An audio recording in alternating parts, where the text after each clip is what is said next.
I had a fellow here, he wanted to see if they couldn't write a book about the heroes in Atlantic County.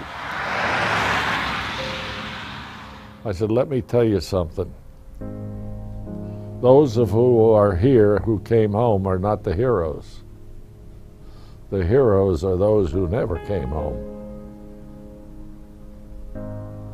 Well, they never wrote the book. War is dirty, it's brutal, it's dehumanizing, and that was Iwo Jima.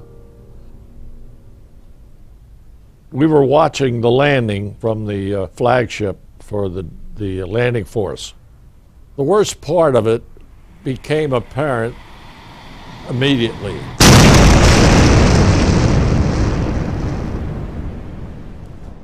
They allowed the first several waves, I think it was, well, it was at least 2 and probably 3 waves to get on the beach.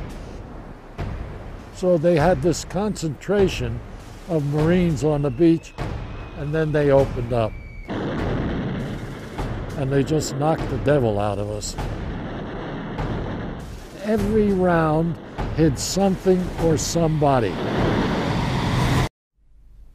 It was bad. I landed on beaches in Kwajalein and Saipan and Tinian, and I never saw bodies like that stacked on the beach. You know, you'd have to be a person here, a body there, but nothing like that. You had to pick your route through them. That's how bad it was. I thought the first night and the second night might be the last days of my life.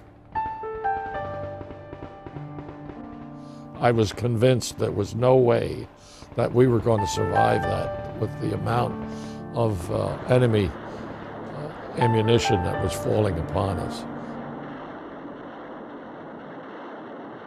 Bodies were all over. So I said my goodbyes, said my prayers, said goodbye to my wife, knowing that I wasn't going to survive. I was never where a round landed. And to this day, it was hard for me to believe. And you say, what made them continue on, knowing what was going to happen? Well, 2 things. One, you were a Marine, and you knew that you couldn't fail. You had to do your job. And the second thing, you were an American, and you knew you had to do your job as an American.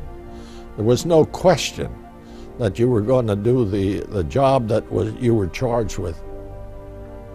You were trained, you were told, you were expected to do what was supposed to be done.